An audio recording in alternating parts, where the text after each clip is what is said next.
చిత్తూరు జిల్లా కుప్పం రేస్కో రద్దుకు నిరసన కుప్పం పట్టణంలోని ఆర్టీసీ బస్టాండ్ ఆవరణలో టీడీపీ నాయకులు రీలే నిరాహార దీక్ష చేపట్టారు. కుప్పం మాజీ జెడ్పీటీసీ రాజ్కుమార్ మాట్లాడుతూ వెనుకబడ్డ ప్రాంతంపైన కుప్పంలో అత్యధిక శాతం నిరుపేద రైతులున్నారని, వారంతా రేస్కో ద్వారా మెరుగైన సేవలు పొందుతున్నారని, ప్రభుత్వం ఈ విషయాన్ని గుర్తు చేసుకుని రేస్కో విలీన నిర్ణయాన్ని ఉపసంహరించుకోవాలని కోరారు.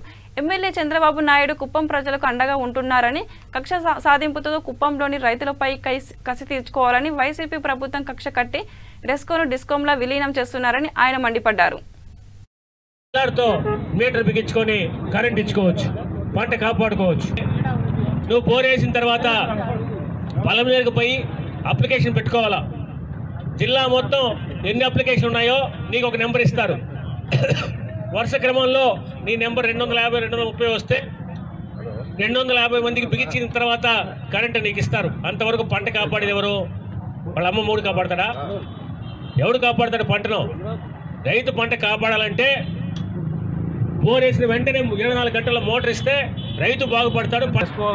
ఉన్న అధికారులకు కానీ కుప్పంలో ఉన్న 4 రోజుల ముందుకు రెస్కో చైర్మన్గా కొనసాగిస్తాం 6 నెలలని చెప్పి ఏదైతే జీవో కాపీ ఇచ్చి అదే మాదిరిగా ఇక్కడ డిపాజిట్లు కట్టి ప్రతి ఒక్క రైతు కూడా సుమారుగా 1,20,000 మంది డిపాజిట్దారులు ఉన్నారు.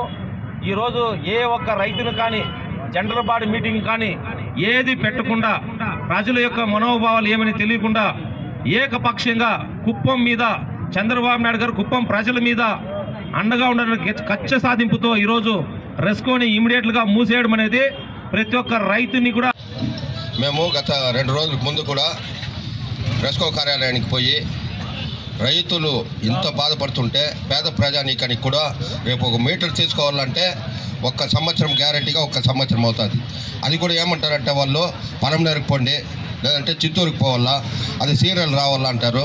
చాలా బాధ అవుతుంది. పేద ప్రజానీకానికి కూడా ఎక్కువ వరకు 1 మీటర్ ఇంటికి తీసుకోవాలంటే కూడా చాలా వైప్రయాసాలు పడాలా. అందుకోసం మేమందరూ కూడా మా తెలుగుదేశం పార్టీ తరఫున మా చంద్రబాబు నాయుడు గారి ఆదేశాల మేరకు మేము ప్రతి ఒక్కరూ మా ఇన్ఛార్జు పిఎస్ మురళీధర్ గారు, అలాగే పిఏ మనోహర్ గారు, ప్రతి ఒక్కరూ మా తెలుగుదేశం నాయకులు కార్యకర్తలు చాలామంది పోయి ఎండీ గారికి కూడా వినతి పత్రము ఇచ్చినాం. అదేవిధంగా మా గౌరవనీయులు ముఖ్యమంత్రి వర్యులు కూడా నన్నే ఆలోచించండి. రెస్కో